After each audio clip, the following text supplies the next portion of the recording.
up here, guys. Whee! Thank you.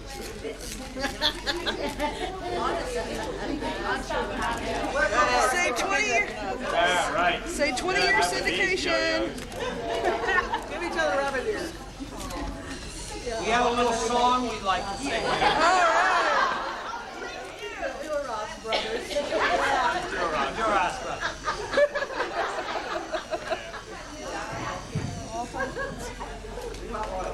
Oh my goodness. Okay, 20 seconds. No, it's not. Not blind yet? You can still see it. I mean, this is. You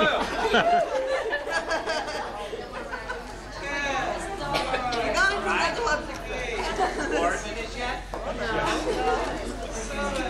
Now you know how Princess Diana. Just don't go right. Okay, thank you. Thank you.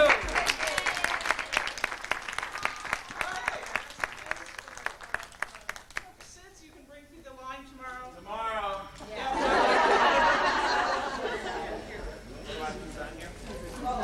If they bring the auction. I'll sign anything, and so will Andy.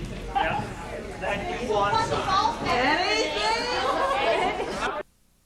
Now, I just before I want to just try something out. Can people hear me very easily without this mic? Because if they can, maybe I shouldn't use it. Yeah, really easily. Great. Then I won't use it because I get into all sorts of tangles with the wires and everything. Well, let's just leave it on. So, thank you very much for coming once again. The one wonderful thing about this year, which is a new thing for us, for me certainly, is that we have members of some other people's fan clubs. And that's the Odos and the Garracks are all muddled in here. And the cool thing about that, for certainly most of the ladies in the DRX, is that it's brought a huge amount of men with them. So suddenly it has become interesting for you guys. I'm happy for that. But the good thing is that we're all here, and I think we're making hundreds and hundreds and hundreds of dollars. So 14,000 is quite. I mean, yeah. Ted Turner, beware. Well done, well done. So this is the beautiful thing about this. Another beautiful thing about this particular kind of convention is that it's not really a convention, and that it's much more kind of chatty, and you can just sort of say stuff, you know. So unlike at a convention where you might go sitting in row F59, way back in this vast hall, and wondering whether on earth you dare ask a particular question, because it's either stupid or nerdy or whatever the different things one might not self-censor oneself for. Do ask about it today, because you get a chance, and I can take some time, you know, and ramble a bit. In a way, and I don't feel I'm just here to entertain you, which I normally feel at a convention because I'm being paid to go there, and because you know, you have to go and do your quick hour, sign your photos, and go. So I'm quite happy just to relax right now and not entertain you at all. You can entertain yourselves. You have been. The glamour sisters, the confetti ladies who rigged the lottery. I would like to say hello to, who I've seen every year, forever and ever. There's a whole load of people here I've seen every year, but I haven't said hello to you yet today. So that's it. So just ask a question, and we'll see where it ends us up. Yes, sir? Okay. You want a stupid question here? You can give me a stupid question. Why is it that the 2 times they have used you as a change, you have become the changeling? Doesn't anyone notice, or is there purpose for that? I don't know. Well, I mean, the good thing is with Bashir is one of the only characters on DS9 who could become a changeling, because given his romantic interests on the show, nobody ever sees him beyond 7 p.m. He could spend every evening in a bucket and no one would ever know. So that's one. I think that's one reason. Some of the other characters like Cisco or Jake even, they'd be busted really quickly. Yeah. I think I didn't know that I was actually a changeling until show 4 or 5 into the sequence. So the show before the world found out that Bashir was a changeling was when they actually said, "Oh, by the way, you've been a changeling for the last 5 shows." I was like, oh. And ironically, of course, the most compliments I've had for the show were the shows I didn't know I was a changeling. It's like, you were really good as a changeling. Like, okay, thanks. Thank you very much. So I think hopefully that answers what you're saying there. But that's basically it's one of those wonderful arbitrary Star Trek plot twists. You know, like someone mentioned to me today that there are so many contradictions within the storyline. But I think that makes it kind of interesting at the end of the day. I think that makes it interesting. So yeah, next question, hit me. Otherwise, I'll just have to start improvising. I'll have to start entertaining. Yes. Some people have been telling me that you've been losing weight. Is this true? God, I'm always losing weight. I'm one of those people who, every time someone has gone away from me, except my wife now, who's kind of getting used to it, and anytime I've been separated from someone for more than like a month, they think I've lost a huge amount of weight next time I've seen them. But actually, I haven't. I have the same exact weight, I think, ever since I was 4. And it has something to do, I figured out, I'm not quite sure what it is, but I figured out my family in Sudan, people who spent most of their time traipsing around a desert, walking behind a camel with a large poop scoop. And so you could go days without water, certainly food. And I think that there must be some kind of genetic reason why I am this shape, because I can still go days without water or food. And happily will, just forget completely. I'll be building something in the garden and just totally forget to feed myself. And Nana goes ballistic, especially if she's been at work, because she says, "You're going to waste away!" So that's my answer to that. But I guess I haven't lost much weight, no. But it must look like it. I'm sorry if I've offended anybody. Yeah. The winner. Today's winner is... Hi. I was wondering what it's like walking into the store and seeing yourself as an action figure. Well, yeah.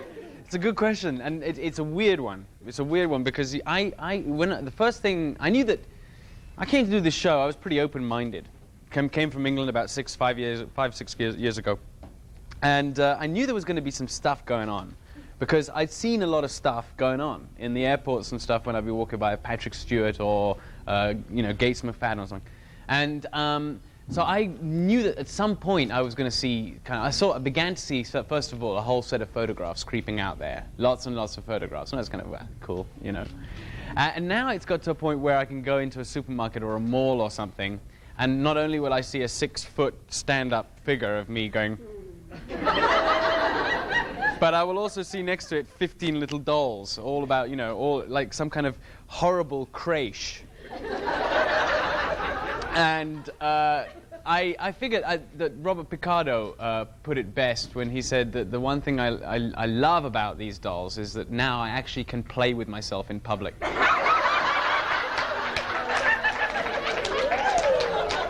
And he's got it down. He's got it down. Yeah. You. Better be good. A week. You've just given everybody the background. I'm a big advocate of knowledge and power and knowing oneself.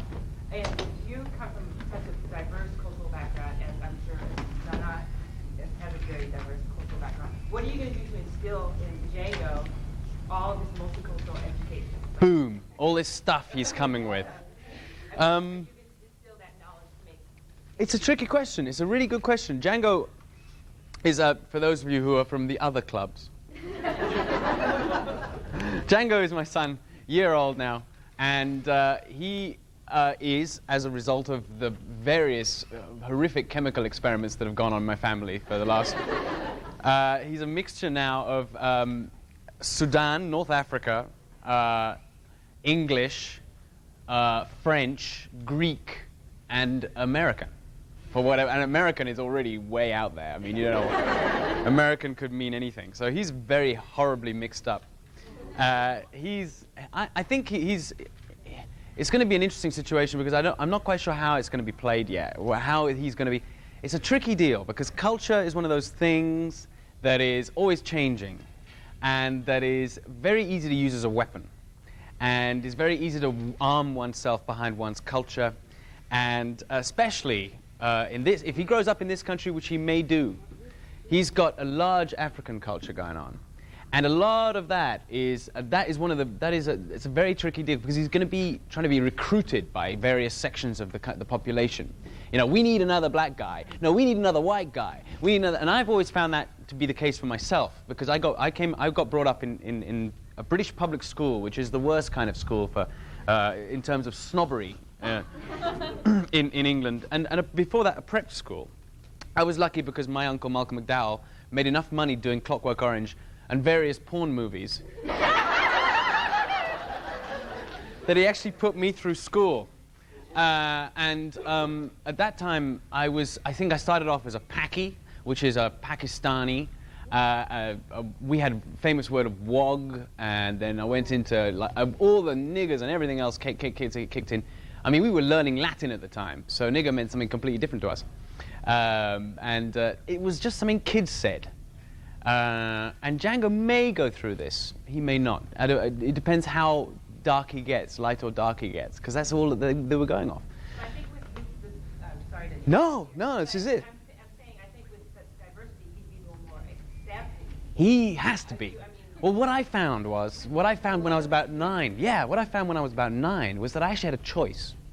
I had a choice to decide to either assimilate a part of that culture, which I actually quite enjoyed, the English culture. I quite enjoyed what they had to offer. And I didn't want to reject it because I felt bitter about the fact that I'd been treated so badly by 17 kids when I was 6, you know. And so once I started doing that, the other kids, this is at a school level. I'm not talking about Ku Klux Klan here. These aren't, these are kids at the end of the day. The other kids became much more accepting. They began to understand, began to go, oh, well, you know what? I'm not intimidated by your language. I'm not intimidated by the way you decide to eat this roll or hot dog, whatever. We can share all of it. And then I just I just faded into the background. And I hope Django can actually choose what he wants to be, because if he can, then he has the best of both worlds. And I hope that people give him a break when he's old enough, if he's in that situation where he is discernible by his color, by the color of his skin. I hope people give him a break and allow him to choose. Because I think being allowed that choice gets rid of all the problems, you know? And that's it, at the end of the day. So we'll see. He'll be pretty mixed up, poor guy. He'll be pretty mixed up. Django El Siddig, he's already got to figure that one out. You know? Why am I that? You know, my mama's called Nana Visitor. My brother's called Buster Miscusi. My father's called Alexander Siddig Alfado. And I'm called Django El Siddig. And his middle name's Ziggy.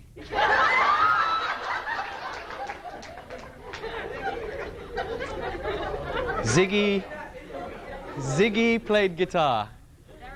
Yeah. What does your mom feel about being a grandmother? My mum is over the moon about being a grandmother. She just cannot stop getting involved. I'm sure anybody who is a grandmother here, and I met one today, Stephanie, wherever you are. There you are. You just cannot get, 6 hours a day with your grandchild. You must be pretty close to being, I've had enough of being a grandmother already. Yeah. Yeah. Well, my mother is in England, which is so you know exactly what that means. And her grandchild's here, so she's like ringing every day. So, is he different? What has he done? Is he talking? And so she's now coming over. She's got an excuse, carte blanche, to come over. Thank God Nana and her get on. It's not a classic mother-in-law syndrome that she's coming over next month. She'll be coming over the month after. She'll be coming over the month after that. And we went to England, and it was great because I actually managed to make full use of his grandmother. We went on honeymoon to Morocco, and so we left the kids with their grandmother. That's what you're there for. Yes. Absolutely. Thank you. Yeah. Yeah, I know. I found that bit out. Actually, Django's real easy. He's just a pistol. I mean, that's a word I've learned in America because we don't use that much in England in terms of describing people. But nevertheless, he's a pistol. That's true, isn't it? He runs, he's into everything. He learned how to walk in order to become more of a terrorist than he was already. And he's into anything he can get into. The more dangerous, the better. The wonderful, Nana mentions the fact that but the great thing about having a father and a mother, she is terrified anytime he gets up, period. He's like, oh, watch out, watch out. And he's just walking off. And I'm thinking of things, there's an electrical socket there, and there's an interesting, and I'm, well, he can have a go. He can get close to it. It'll be more interesting for him if he does. He can, if he falls, I'm doing things that she cannot stand. But I guess that's what we're supposed to do. They say something about, there was something she read in a book about men, I guess, this is so stereotypical, but men, I guess, are meant to hold their children any which way. They are always changing the way in which they're holding their children. And mothers always hold them exactly the same way. And they get used to that comfort, and they get used to that kind of anarchy from their father. It seems to be happening that way right now. It seems to be happening. I don't know whether that's real or not, but there you go. Books, books, books, books. Everyone here reads. It's intimidating. You're all reading people. Yes? You said something earlier when we were taking photographs about a goof in Dr. Bashir, I presume? Oh, yes, there's a goof in Dr. Bashir, I presume. It's actually a horrendous one, so I don't really want to tell you, but I will, because it's my fault entirely. And it's something that only a technical actor like myself does. But we were having a scene where Dr. No was Dr. No was doing that with a gun. He turned around in the middle of the thing, and we were up in his, funny little place up in the thing. And I was trying to beg for my life and all of that stuff. And when he turns around and he goes, "You aren't going anywhere, Dr. Bashir," or whatever, I can visibly, if you look carefully at that point, be seen watching the camera to see past him, because I'm not sure it can see me. And we had already done 8 takes of that particular shot, and I didn't want to make us all have to do it again because of the fact I was standing in the wrong place. See, and then shift into a position so I could get right there, and then delivered my line. It'll be very, very quick, but once you see it, you'll never be able to not see it. Because I can't watch it without seeing that now. It's just there for me. Yeah. Earlier yesterday, the other gentleman talked about the times you had been naughty. What other gentleman? And I was wondering if you cared to talk about being naughty. Rene. Yeah. Yeah, I remember that. He did. He yelled at me. Hypocritic. Yeah.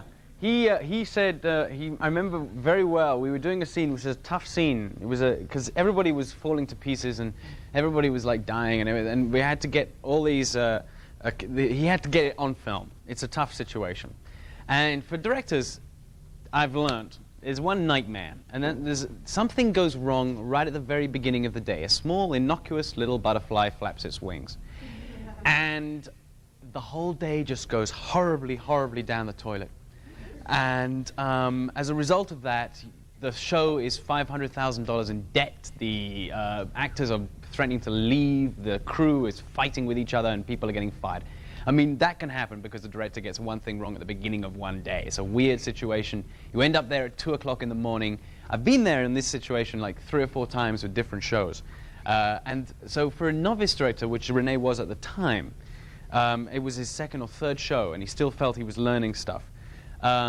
It's a very panicky area because you get to about the 4 or 5 o'clock in the afternoon period, and it's the point when the whole day can turn. I don't know how to describe this. I hope you're keeping up with me, because if I'm making this clear, that there's a weird area that directors have to control, and people start arriving from the studio. They arrive from the studio onto the set. People you never see. The producers start arriving. Limos start pulling up.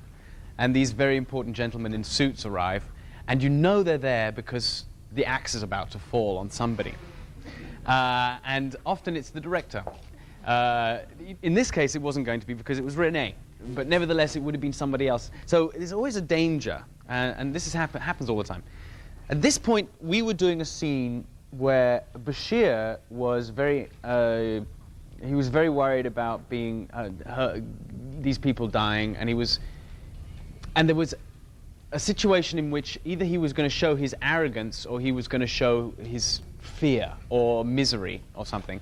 And I think Rene, because he's at this time trying to keep everything together, all he's concerned about right now is keeping everything together. So he's got something he wants to tell me, and he says, Sid, you're going to be miserable about this. And Sid goes, no, I'm not. And he doesn't quite hear me. He's very happy to let it slide, because right now everything is falling to pieces, or could fall to pieces if he doesn't watch it, and we're going to the $500,000 sink. And he goes, yeah, no, good. And I went, no, I'm not going to do that. And that is the worst thing a director who in that situation can possibly hear, is an actor who starts to revolt because he wishes to do something else.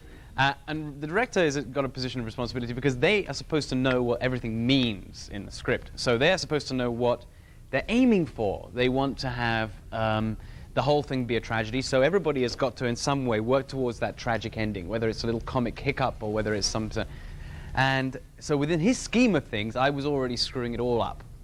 And what makes it harder is that he'd already shot the ending, you know what I mean? So if I do that there, then he can't possibly get to what he's already shot, because the ending, the punchline of the joke has been decided. And now I'm going to change the joke. Actors do this an awful lot. I do it an awful lot. Because I decide something about my script and I go, well, that's how I'm going to do it, because that's going to be interesting to me. And I was particularly keen on showing Bashir's arrogance.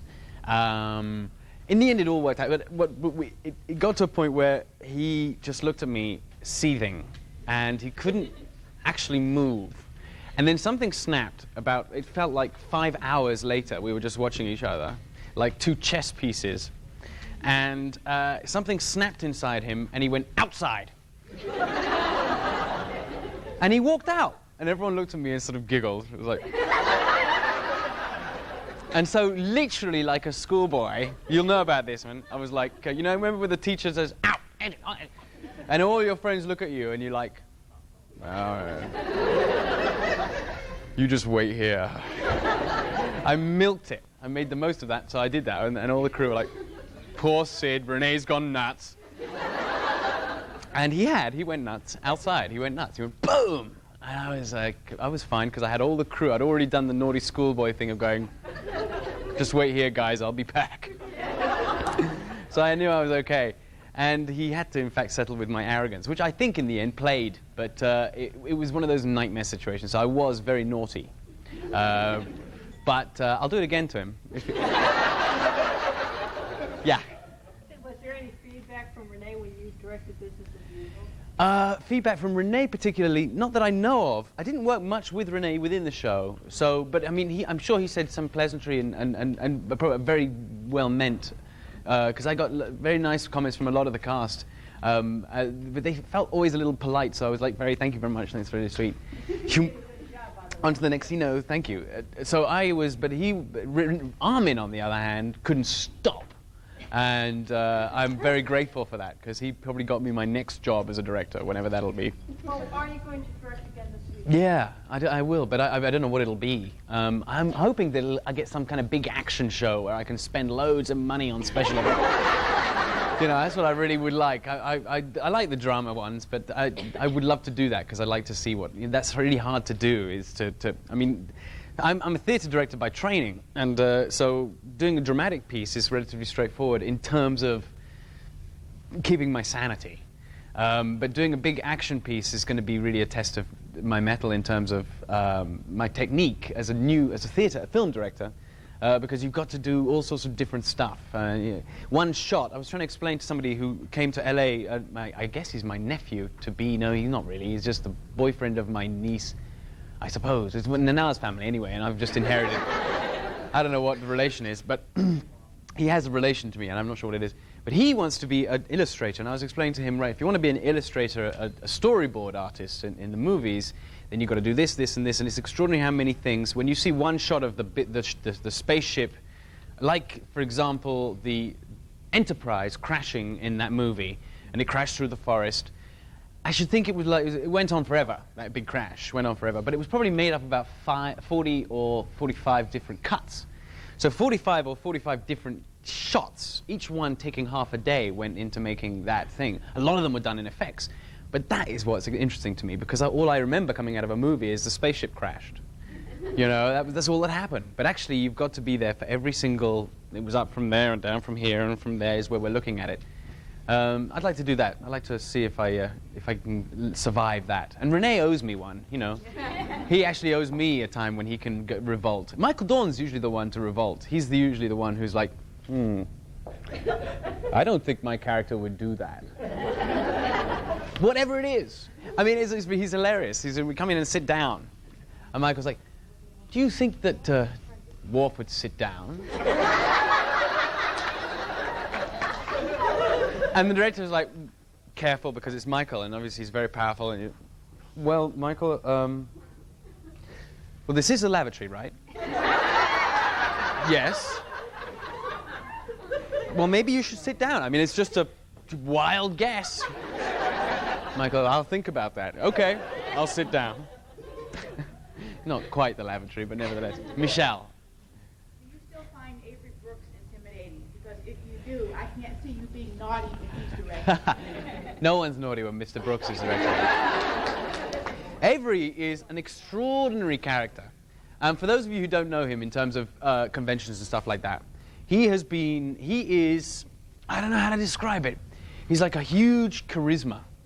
If you've seen him talk, for those of you who've seen him talk, it's a bit like going to a rally. You know, you've seen him do his stuff, and he's like, okay, man, you know what I mean? You dig, you know, and he's, hey, shh, I want to tell you something right now. And people are like, okay. In 1957, January the 22nd, Martin Luther King Jr., and then he'll say this, and he'll go, but yes.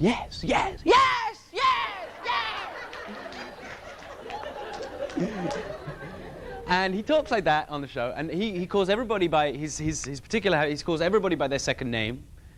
He's very old-fashioned like that. I mean, he knows every member of the crew by their second name, which is an unusual thing, because it's like knowing every person who works in this hotel, in terms of the kitchen, working in the lights, vacuuming the corridors. He'll meet the person coming along the corridor, he'll say, welcome, Mr. Grodzenschmischnisch. And it's this, gentleman, and he's like, hi, Mr. Brooks. And he knows it. He knows the name. I mean, I know them as Blue and Ned and, but nevertheless, he does that. He's still intimidating, but he has his place. He's the teacher, He's like a teacher. I don't say that in terms of, we sit and learn from the Brooks. But he is like he teaches at the university, He teaches Shakespeare, and I know exactly how his students are. But He comes across to me as a university professor. yeah, that's what he is. That's what he does. Yeah. That's what he does. He does that, and he directs a little like that. And he sits down. He's just like, I don't know. I'm learning that whole jazz thing. It's like a whole jazz language from the cab days, And it's a very cool, jivey, diggy sort of sound. It's different from me because I'm like from not a jivey, diggy sort of place. Yes. Yesterday you had some rather amusing stories from Rene and Andy about their most embarrassing moment. Can you give us one? Boy, the most embarrassing. They got some experience to look back on. How they can say, well, I did Dirty Harry. I did Star Trek. Embarrassing moment as an actor. There are so many, what would be to me, if I hadn't been an actor, which I haven't been for very long, so many amazingly humiliating moments by the minute on working on a set, I mean, just getting fitted for a costume, you know what I mean? It's just the most horrific experience you could possibly undergo.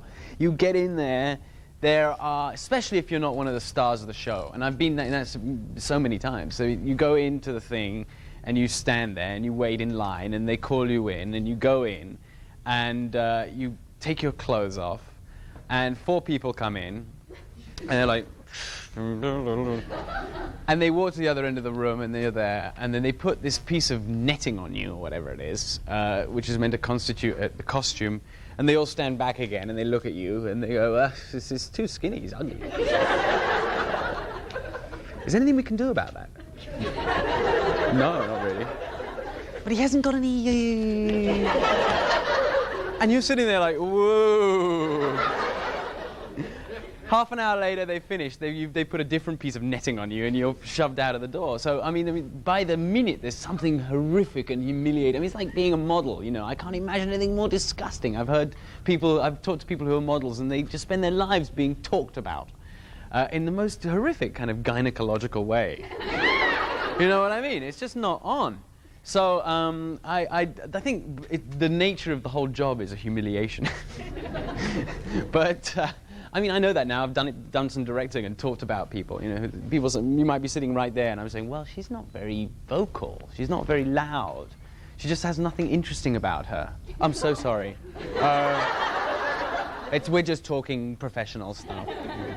And auditions are the same. They're disgusting. So, I mean, I can't remember anything particularly that was totally embarrassing or humiliating. I mean, I forget my lines at least 5 times a day. I forget to bring. I'm always wearing the wrong costume. I mean, if they give me they give me a Starfleet regular doctor's costume, and something else like a casual thing. I'll turn up to the scene and I'll be in my casual thing, and they'll say, "No, you're in the other uniform." And I'm okay. I run back, and you can see the minutes going by because I don't know how much it is, but it's minutes and dollars and dollars and minutes, and they're going by as I'm wasting them. Colin Meaney. Colin Meaney was very funny. Colin Meaney has now become officially the late person. Every single day we start work, Colin is late. And to the point where, I mean, we all joke about it now, but someone said something brilliant, and that was JG, who plays Martok. And if you ever see Colin, which you probably won't, so I'm fairly safe, he's not a big conventioneer, I know, but if you do, ask him about Greenwich Meanie Time.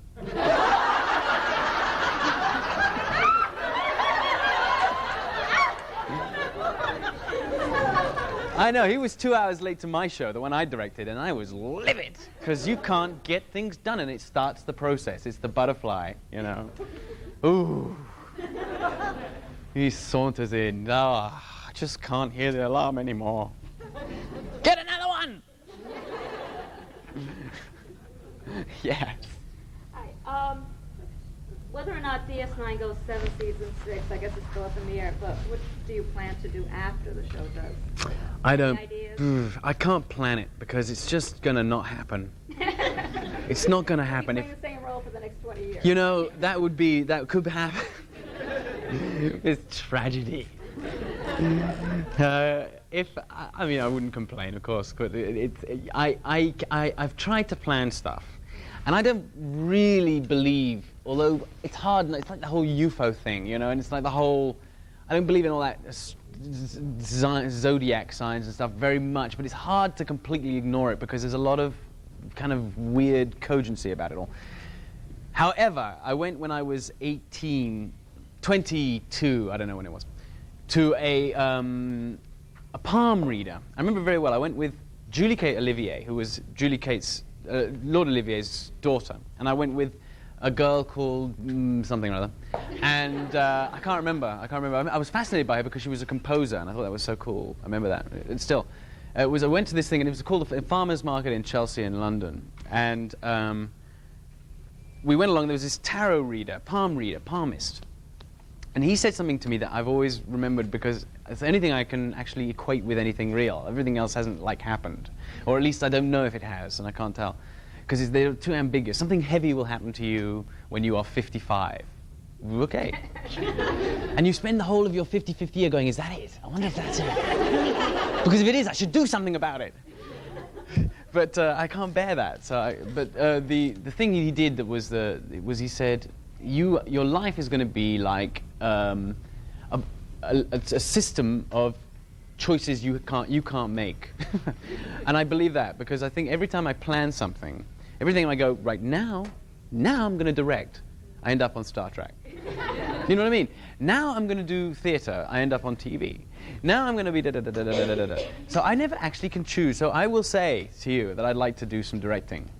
But I know that's just the kiss of death. Well, say you're going to do acting, and then you'll quit. I'm going to be out of a job. Yes. I have 2 questions, if that's okay. Yeah. First of all, do you think we're going to get to see the Mirror Universe this year again? And second, how would you feel if Bashir was paired off with a Ferengi woman? So we need to see that. We need to see an antithesis of this Beauty and the Beast. I know it's all this cool, politically correct, kind of undiscriminatory thing, but I don't like Ferengis, and I'm not gonna stick with her. I don't care. I'm not Terry Farrell's character who can handle the see-through headed guys. I don't like that. No, I don't think he's going to be paired up with a Ferengi woman. He might be, you know. You write enough letters. It seems to work. He might be. What was the other question? Mirrored universe. Oh, the mirrored universe. We've just done a mirrored show. I think we've done the mirrored show for the 6th season now. I don't think they're going to do another one. And he wasn't in it. I mean, Bashir was in it, but it wasn't the mirror Bashir, the My Pony Bashir. So I think next season they might do. It depends, you know. It's really all about the intendant that universe now. And the latest script for her was so excellent that, and she does such an amazing job on it, that I think it's going to become. The mirror universe is going to be secondary to what the intendant does, because that has become one of the coolest characters. Just because it's like everything Kira wants to do but can't, because she's constrained by some sort of political largesse. She's like nuts and heavy and harsh and difficult to deal with, and this like 40s film star and this like impossible woman. So I think that's what's the next one. So I don't think you're going to see much of the hairy thing. That was weird. That was it. Yes.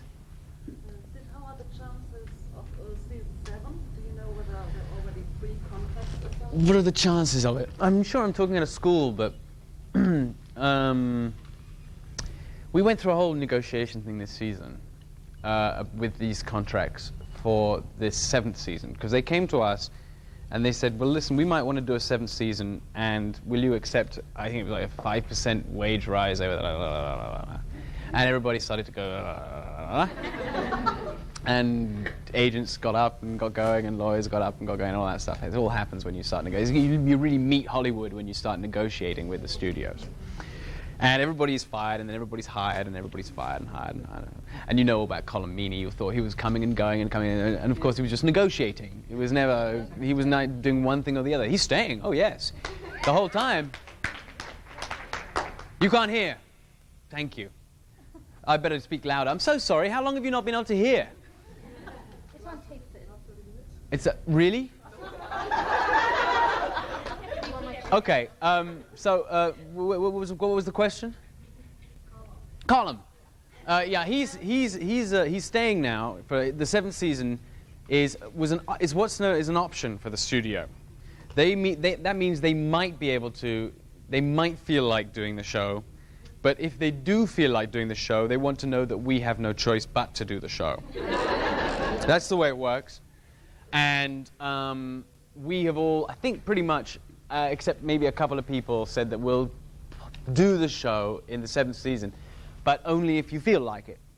And I think the amount of, you can tell by the kind of the aggro and the extent to which they actually negotiated with Column is how much they desperately want that next season.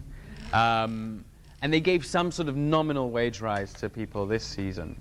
And if they don't want the 7th season, they wouldn't have bothered with that. So basically, put it this way, if there is a 7th season, then they haven't wasted their money in giving them not the wage rise they've given this season. If there isn't, then someone will lose their job because they just wasted all that money giving it away. You say, why did you give all that money away this season? Because you didn't have to. We weren't even going to have a 7th season. So I think they want a 7th season. Whether or not they have it is another matter altogether. I think they'd be mad not to. I don't know what the Voyager situation. I don't know what the Voyager situation is like in terms of business. But you've always got to. I mean, they've realized. I think that they must have a Star Trek show up and running all the time. And I think it's like a kind of long running soap opera. You know, in the end you just keep on doing it because it becomes a way of life, and it gains acceptance as that eventually. Because you know, you might despise Dallas, for example, for the longest time, but it's only so long you can say I hate Dallas before you just get crushed by the amount of people who actually watch Dallas and enjoy it, and you have to go, there's Dallas, it lives, it's there. I'm not gonna argue with it. And in a sense, Star Trek is like that. People can rant about Star Trek, go, this is the most horrific pile of rubbish I ever saw in my life.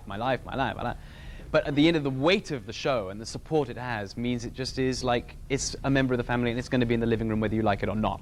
It's like your new wife's dog came with her. And people will put up with it. So I think for that reason, Star Trek will always be there. Whether or not Deep Space Nine goes on for a 7th, I think depends on what happens. It's so weird. The concept of Star Trek is a business one. You know, I always compare it to Star Trek is like Coca-Cola, and it's very important that you can find it anywhere in the world. And it's very important it tastes like the Coca-Cola in America, and it tastes like the Coca-Cola and it tastes like Coca-Cola. And you can occasionally get away from that because, I mean, Deep Space Nine is like a diet Coca-Cola. It tastes a little different, but it's still Coca-Cola. And then as soon as that does well, all the 7-Ups and Mountain Dews kick in. And Babylon 5 has arrived and all the others, you know. And now they will have their own diet versions too, because they will all do well.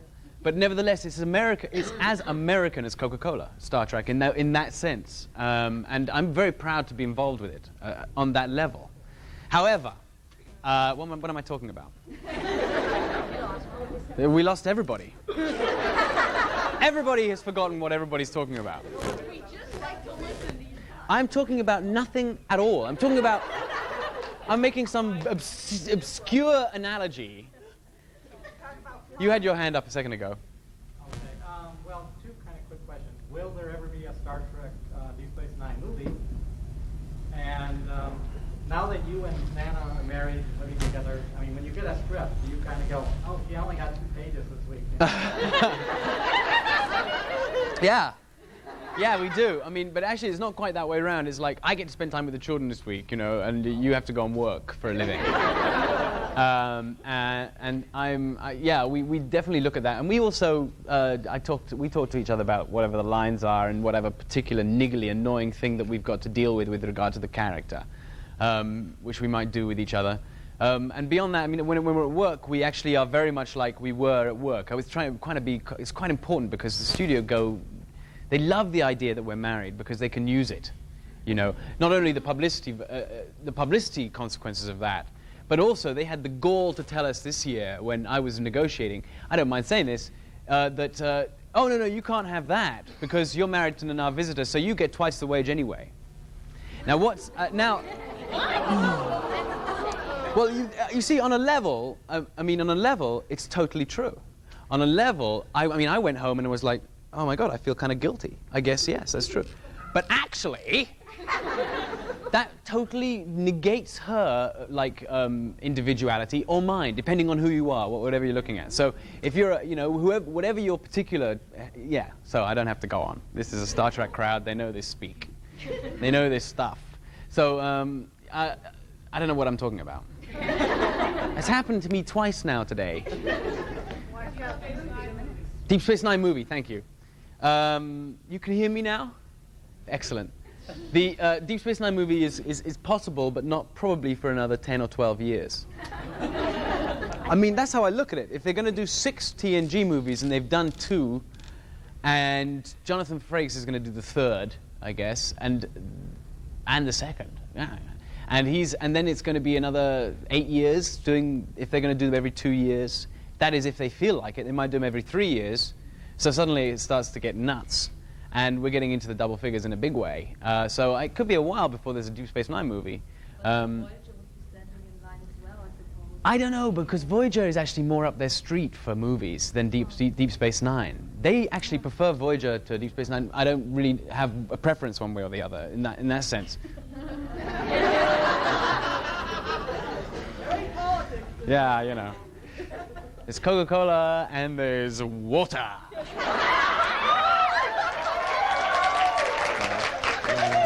That was too easy.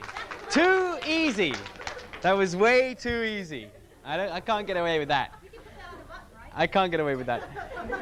Yeah, no. It's more likely that they're going to make a movie before we do.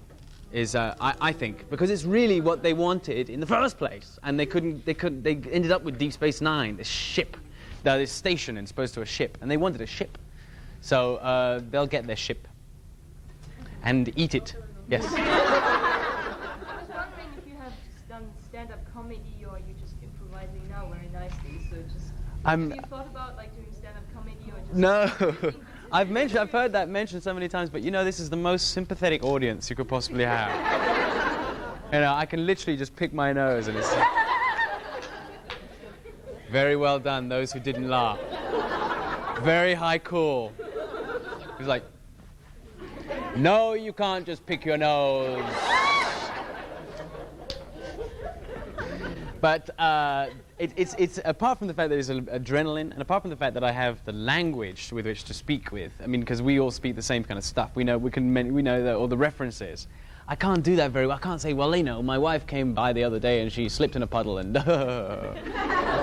it just doesn't work. So I couldn't do stand-up comedy.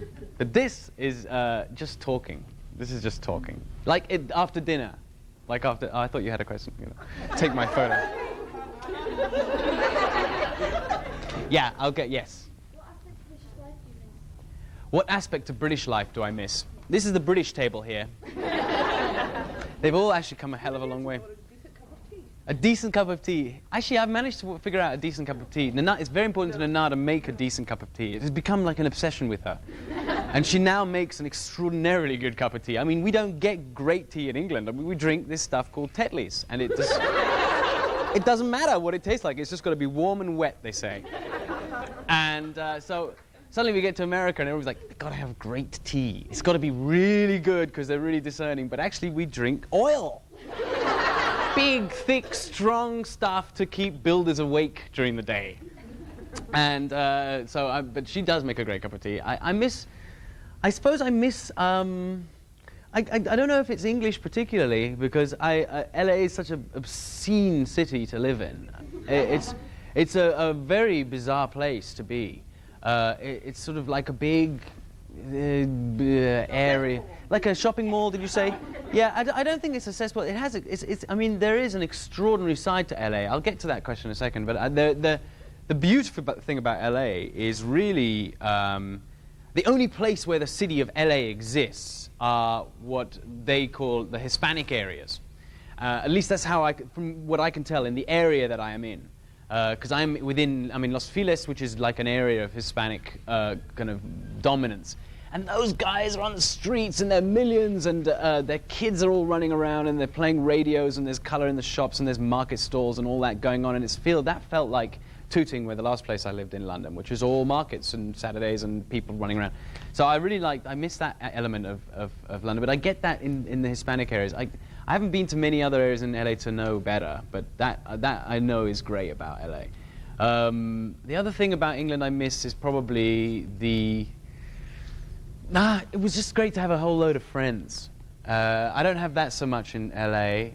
I mean, I have some very close friends, but they're made through the system. They're made through, I mean, I love them very much, Andy Robinson and da-da-da-da-da. But they're like friends they make at school friends. But in England, I had loads of friends shattered around from all over the place. It was one of the weirdest things, just getting up and leaving everyone you knew. Is that depressing enough? Just leave it there. I want to ask you a question, because you had your hand up, and I totally went over you. Thank you. Getting back to theater and directing and things you might like to do, is there ever any chance, I know you probably like to, but have you ever talked to Andy about doing something at the Matrix? I have. Have I ever talked to Andy about doing something at the Matrix? Because I was getting back to directing and theatre and all that stuff. I have. The Matrix is a wonderful theatre. They do wonderful plays. But it's not the kind of cast that I love. And I've talked to Andy about this. It's pretty much a predominantly... It's a cast you can do a play about. The play that I wanted to do The Bacchae. And it's a Greek tragedy, for those who don't know it, about a woman who literally tears to pieces her own son. And then has to deal with the consequences. It's kind of horrible, but it's not that so much that it's about all sorts of other things. It's about fate and there's this huge chorus. And what happens is that Bacchus has come through the world, and a whole group of women have found him impossible to turn down. They have become like obsessed with him. and they have followed him from around the world. And they turn up.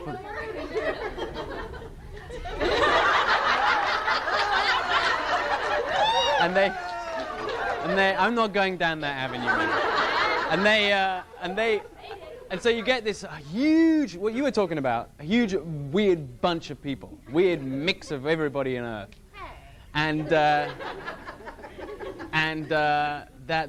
this theater can't handle that kind of thing. This theater is a Main Street LA theater with 12.5 kids, and they're all the, you know what I mean? I'm a season subscriber. Yeah, you've seen it many times. The actors are wonderful. You know, there's no denying that because they get all the awards. But there's no one unusual in that cast. I mean, it's a great-looking suburban cast. You know, nice people, and that's not my cup of tea usually. But I talked to Andy about that, so he won't mind me saying. And I don't think it's his anymore. I mean, he might do more plays there, but he wants a more kind of rich and odd mess.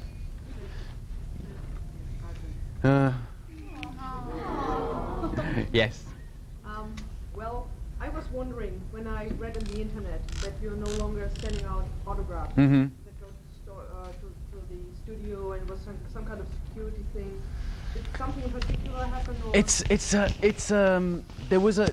I'm no longer, yeah, because I mean, although I'm ashamed to say it on some level, I'm no longer replying to the mail that I get at the studio. And one of the reasons is, and I felt it was important to let everybody know, because at the end of I know that some other actors don't, and it's their total prerogative not to do that. But it's boring not to tell everybody because they don't know that, and they keep sending this stuff. But I found, apart from anything else, I would be sent the security stuff, and I'll talk about. But one of the things that was most inconvenient was I'd be sent a lot of very valuable photographs by a lot of people. And they would have some 8 signatures on them, and it would be missing mine and maybe someone else's. And they'd collected all these signatures at conventions. And they would be delivered to me, and the responsibility of having to send all these photographs back to all the right people with the right signature and not have it and this $600 photograph. And then people would send cash, which is also really annoying, through the post. And at the end, that's a kind of sick area. You don't want to get into being sent cash by people. And also dealers, under lots of different names, just send hundreds and hundreds of photos. So I get 5 really genuine people who actually have a problem. And I have 50 bogus people who may have cancer, whose child may be doing this, who may be da-da-da-da-da. But their handwriting is always really similar. Or, even worse, they use the same font exactly on the same kind of paper at their computer. And you know, because those computer things, they have all that stuff. And I just went, I'm not going to do anymore. I have a great fan club, a huge fan club, and people can, I think it's quite a good deal if they can get all these photos and access and everything else through that fan club if they really want them. But the kind of spec stuff, dealers wouldn't be seen dead in my fan club. You know, it just is not going to be worth their while. So that's the reason. There is other reasons too, and some private and weird reasons. But I might as well just say that's the best reason that I should give. So I'll give everybody here photographs, and I'll go to conventions and I'll do 2,000, or whatever it is they want. But post, nah, no more. End of story. Yeah. How pleased or displeased were you with the direction your character has taken with the genetic enhancements? How pleased or displeased was I with the genetic enhancement direction that my character has taken? I actually quite enjoyed it. I quite enjoyed it because it gives him an opportunity to start again with something else. Because he can say, my whole life's been a lie, and this is really Bashir. And I quite enjoyed that because for an actor, it's great to be able to just like go, oh, it's like getting another job. And, another character altogether. They didn't quite do that, but they're starting to do something with it. So I really like it. I've got my way of dealing with it, with the fact that he is genetically enhanced. And, I'm just being very careful not to play him too Spocky or too... But it's very easy to do because that's what they actually want. That's what they mean. They need a Tuvok or a Spock or... there is a whole long list, a Data. And it would be like, well, Bashir's been kind of unpopular.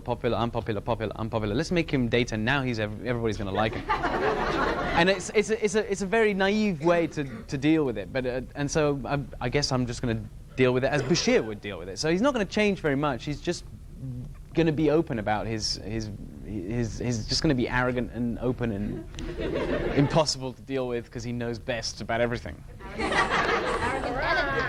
I'm gonna answer your question, but then I've got to go and answer some. You ask a question in the line when we sign photos. Yeah. Do you think that the writers, because you were saying the studio was so thrilled when you two got together, do you think the writers have let that affect the way they've written scripts at all?